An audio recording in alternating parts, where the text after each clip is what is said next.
Hola gente, bienvenidos a este nuevo video en donde conoceremos algo de información sobre nuestro cuerpo.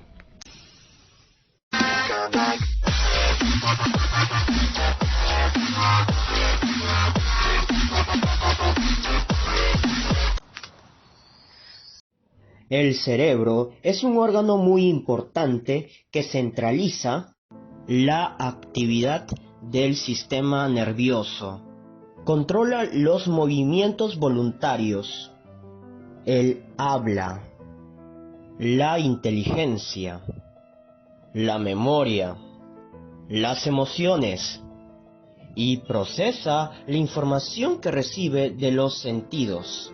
Podemos expresar nuestra conciencia y reconocimiento de nuestra individualidad. Ahora bien, hay enfermedades que pueden distorsionar su funcionalidad. Una de ellas es el Alzheimer, un tipo de demencia senil irreversible que no tiene cura en la actualidad. ¿Cómo es que cambia la vida de las personas que lo padecen? ¿Qué aspectos importantes debemos conocer sobre esta enfermedad? En este video lo analizaremos. Sabemos que el cerebro es un órgano complejo y muy sofisticado, formado por células nerviosas, cuyo número se estima más o menos a unos 150 millones. Las células principales son las neuronas. Ahora, esta tiene múltiples conexiones con otras neuronas, que viene a ser la base de toda actividad. Esto da lugar, por ejemplo, a que tengamos la memoria, el movimiento de los músculos, a la noción del tiempo. El Alzheimer tiende a atacar primero acá, al hipocampo y el sistema límbico. Obviamente porque el hipocampo es la sede principal de la memoria y el aprendizaje. Seguidamente se va a la corteza cerebral, que esto regula el movimiento, las emociones y el pensamiento. Y por último se va al tronco encefálico. ¿Qué pasa con el cerebro cuando transcurren los años? De forma progresiva se desarrolla una serie de modificaciones que van hacia una disminución. Por ejemplo, disminuye la cantidad de sangre que irriga el cerebro, casi un 25% a los 70 años. Pero esta disminución es todavía compatible con un funcionamiento normal de los centros nerviosos. También se reduce un 10% en consumo de glucosa y de oxígeno por las neuronas, disminuye la tasa de concentración de los neurotransmisores en el cerebro, disminuye el número de neuronas. Todas estas modificaciones que le acabo de decir pueden dar cabida a una patología como es la demencia. ¿Qué es una demencia? La demencia es un concepto general que hace referencia a un conjunto de síntomas, lo que técnicamente se denomina síndrome. Hay en la actualidad más de 70 causas de enfermedades diversas y de causas que pueden hacer que una persona presente una demencia. Algunas de estas causas son curables, aunque lastimosamente otras no. Depende de en qué momento pues se le detecte. Ahora, otras pueden tratarse como mínimo para mejorar su evolución y aliviar sus síntomas. En la actualidad la causa más frecuente de demencia es el Alzheimer.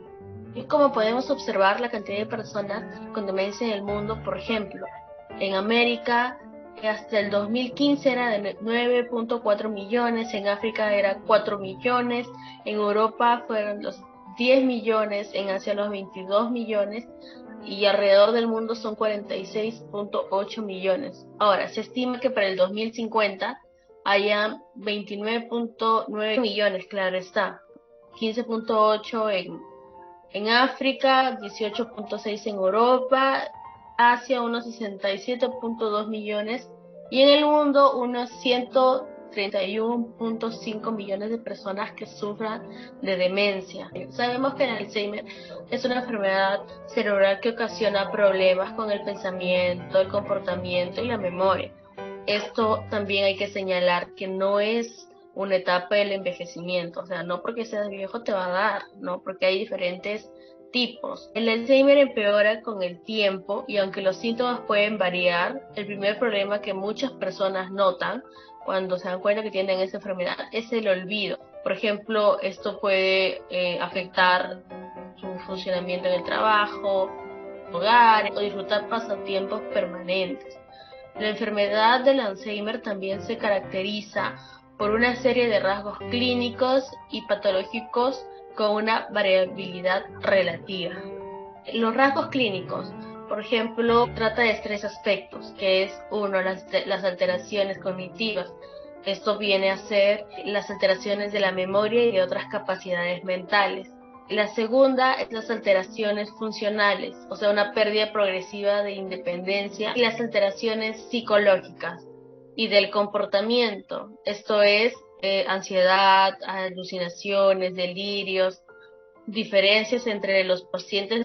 Uno puede ser la de inicio, la velocidad de su evolución, el tipo de alteraciones e incluso los hallazgos del estudio del cerebro en microscopio. También es variable la aparición de diversos trastornos psicológicos y de comportamiento. Por ejemplo, unos pacientes que pueden tener alucinaciones y ser agresivos, mientras que otros serán siempre pasivos.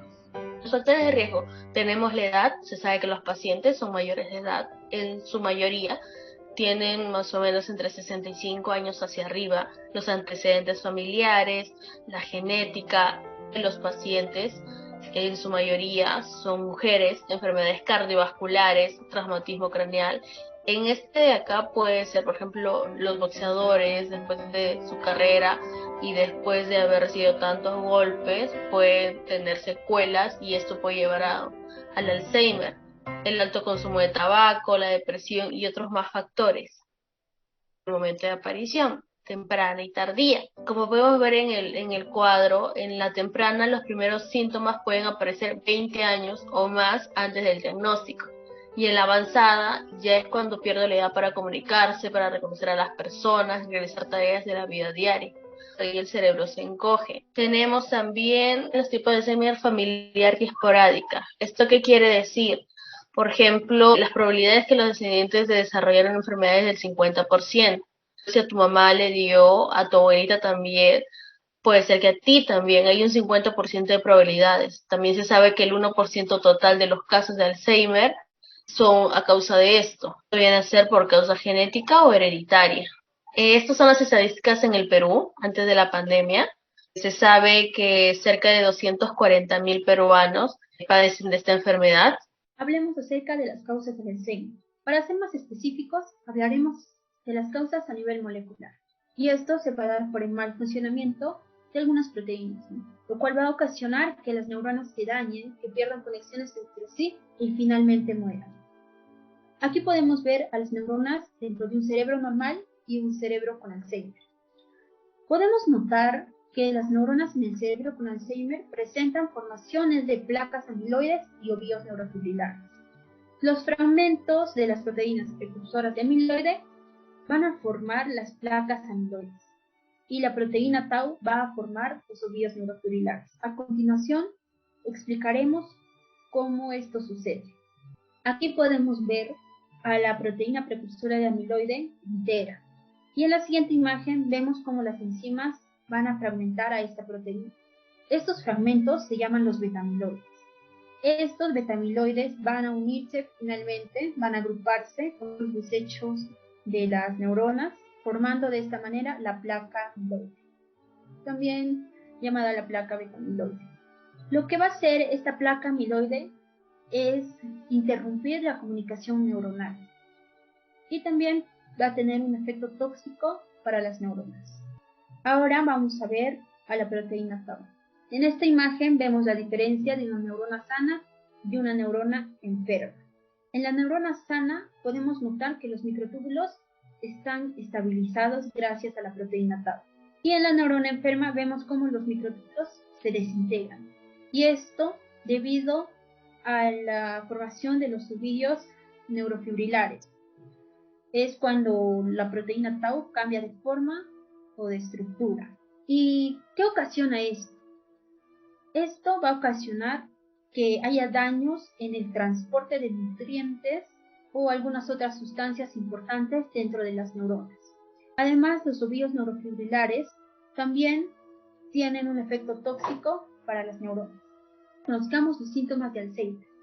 El Alzheimer tiene fases o etapas y cada una de ellas va a tener distintos síntomas.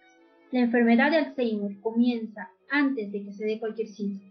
A medida que avanza, se empezarán a sentir síntomas y estos son clasificados en distintas etapas. La etapa inicial, o también considerada una etapa leve, tiene algunos problemas en la memoria reciente, en la orientación, en la resolución de problemas y lenguaje.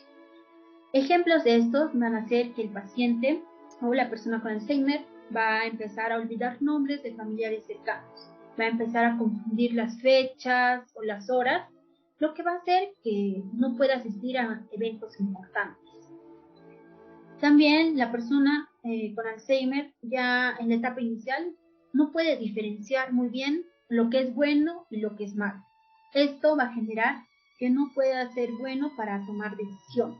Y los problemas en el lenguaje se refiere a que como las personas empiezan a olvidarse palabras, no van a poder expresar bien lo que desean o lo que quieren dar a conocer. En la etapa intermedia, también considerada una etapa moderada, los problemas van a ser los cambios en patrones de sueño. Lo que va, por ejemplo, es que las personas duermen de día y en la noche se sienten muy irritables, agitados y desesperados porque no pueden concebir el sueño. También hay problemas en la memoria autobiográfica y esto va a presentarse como olvido de cosas muy importantes, como por ejemplo las direcciones de su casa o el número de teléfono. También empiezan a olvidarse recuerdos importantes de su vida personal. Hay cambios de personalidad y comportamientos. Estos cambios van a ser constantes. El paciente de un momento a otro puede sentirse alegre o triste, incluso puede llegar a sentirse agitado o irritado. Y todos estos cambios son muy bruscos. En la etapa final, o ya considerada una etapa grave, el paciente ya depende totalmente de su familiar o su cuidador a cargo.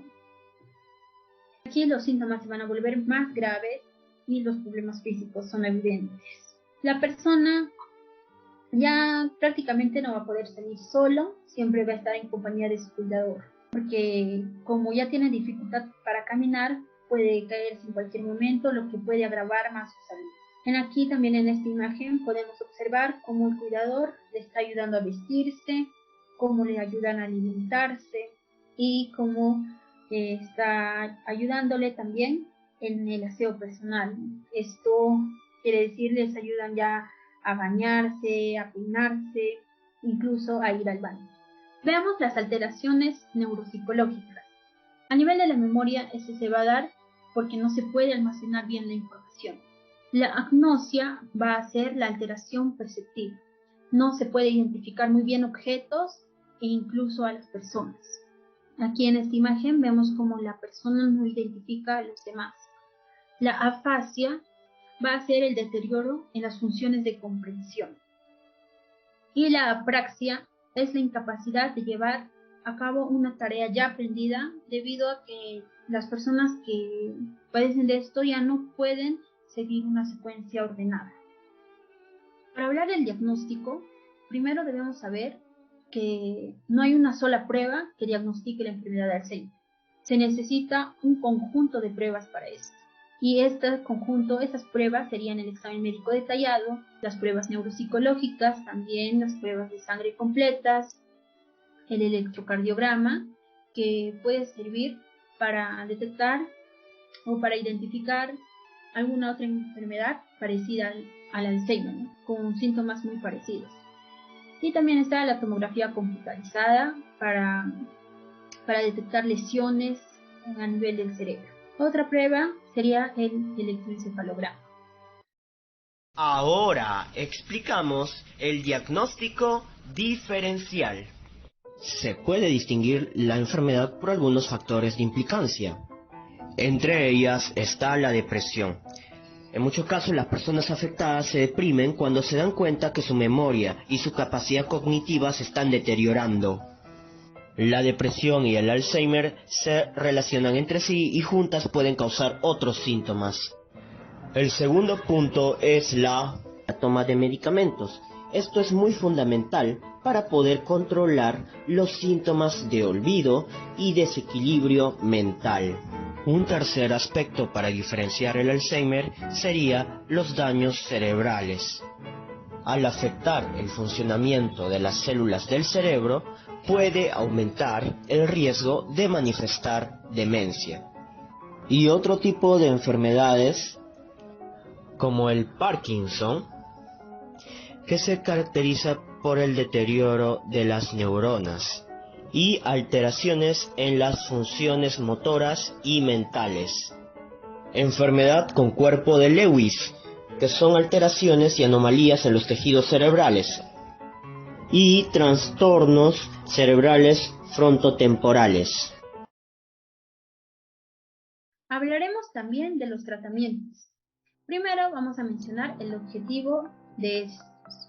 Y estos van a ser disminuir el progreso de la enfermedad, manejar los problemas de comportamiento, confusión y agitación, modificar el ambiente del hogar, apoyar a los miembros de la familia y otras personas que brindan cuidados, controlar las emociones, el deterioro cognitivo y la pérdida de memoria. A continuación vamos a hablar del tratamiento farmacológico. Y estos tratamientos van a ser inhibidores de la acetilcolinesterasa.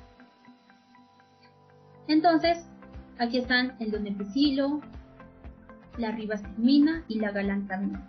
Al hablar de estos tratamientos farmacológicos, debemos ser conscientes de que las personas no nos podemos automedicar. Debemos estar siempre asesorados por un profesional especializado para así tener la certeza de que estamos recibiendo un buen tratamiento. Entonces, la mención de estos fármacos solo es de una manera general para poder tener un poco más conocimiento acerca de estos. Y ahora hablaremos de los tratamientos no farmacológicos, que también son unos tratamientos muy importantes que no tienen ningún efecto adverso. Empezaremos hablando del omega 3 y qué importancia tiene. El omega 3 es un ácido graso, se encuentra en los pescados, en el salmón también, y estos van a ser muy buenos porque van a ayudar a reducir el riesgo de padecer una demencia, como en este caso estamos hablando del Alzheimer. La curcumina es un compuesto, ¿no? La curcumina es un compuesto químico presente en la cúrcuma y este va a poseer propiedades antiinflamatorias y antioxidantes que podrían tener un efecto en los procesos químicos del cerebro.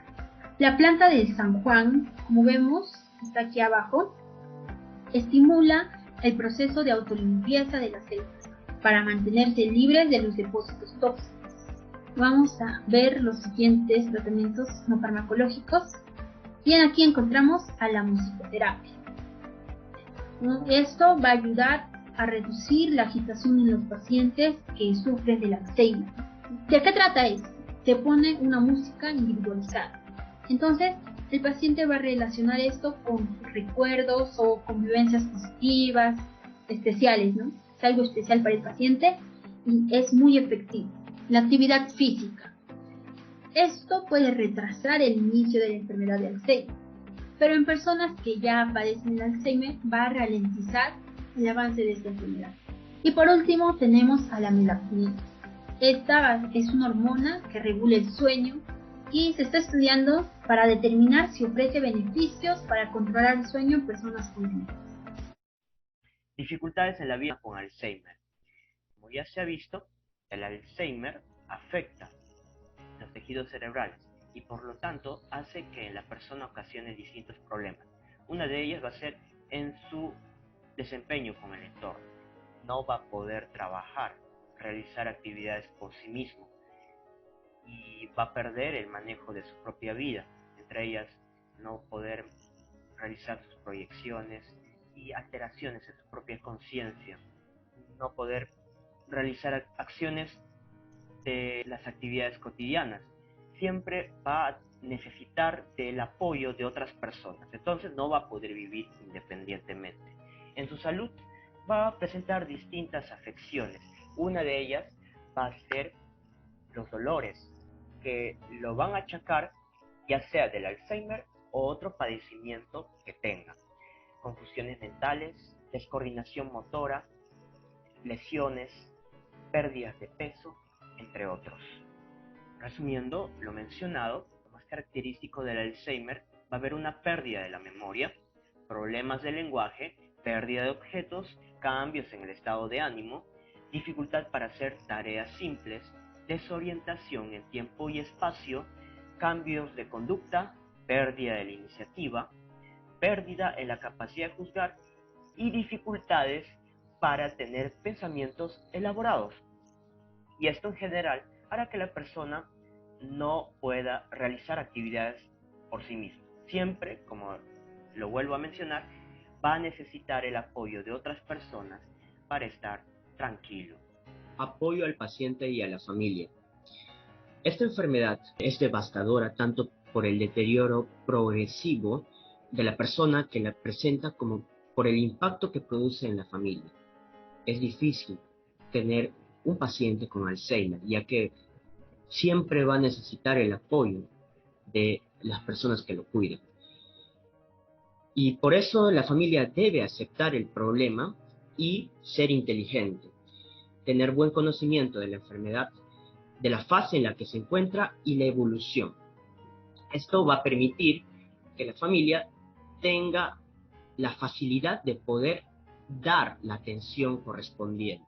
También velar por su propia integridad, ya que a veces cuando es excesivo la carga puede estresar a los propios cuidadores. Y es por eso que el cuidador debe buscar alternativas y estrategias para poder brindar una correcta atención al paciente afectado con Alzheimer y a la vez tener su tiempo de relajo. Siempre debe primar el amor, la ética, los valores y el interés mutuo, la empatía, para poder ayudar a las personas enfermas.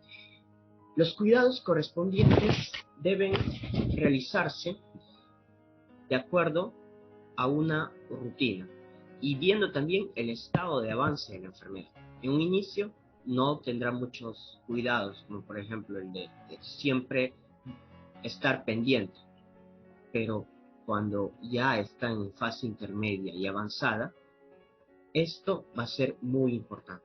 El aseo al paciente, velar por su limpieza del cuerpo y evitar su contaminación, de que esté sucio, brindarle apoyo en sus actividades cotidianas, como el de subir escaleras, cocinar, en las cuales hemos mencionado anteriormente. Siempre va a necesitar el apoyo para sus actividades cotidianas. También es valioso velar por su buena alimentación y su salud mental. Buscar que el paciente esté con sus seres queridos y haga actividades que faciliten su distracción y relajo, la alimentación saludable y el hacer deporte para el correcto funcionamiento de su cuerpo. Entonces, higiene personal, alimentación saludable y higiene postural, entre los demás que hemos mencionado. Esto va a permitir que tenga la tranquilidad y la integridad. Ahora, prevención del Alzheimer. Esta enfermedad se puede prevenir. Va a concernir en que adoptemos hábitos saludables para disminuir el riesgo de padecerlo, como por ejemplo concurrir a controles médicos de manera periódica, llevar una dieta saludable, evitar el consumo de tabaco y alcohol, buen nivel cultural y educativo, estimular la cognición por medio de actividades intelectuales, evitar en lo posible situaciones de estrés, una vida social saludable. Ahora bien, como hemos analizado, el Alzheimer afecta a las neuronas, a las células cerebrales, en sus conexiones, causando anormalidades dentro de los tejidos cerebrales y matando células, ya sean neuronas. Podemos usar estrategias de cuidado a las personas afectadas y a la vez nosotros prevenirla. Mientras que en la actualidad no haya cura para esta enfermedad, es importante mantener los hábitos saludables. Seguir teniendo ese espíritu de amor y aprendizaje de conductas positivas para conservar nuestra salud y mantener una sociedad sana y trascendente. La salud y el bienestar provocan una drástica mejora en la calidad general de vida de cada individuo. Esto, por lo tanto, da la importancia de la salud que debe ser tomada en cuenta por todos. porque tiene un gran impacto en nuestro rendimiento y la eficiencia en general. En otras palabras, nos permite tener un mejor control de nuestra vida.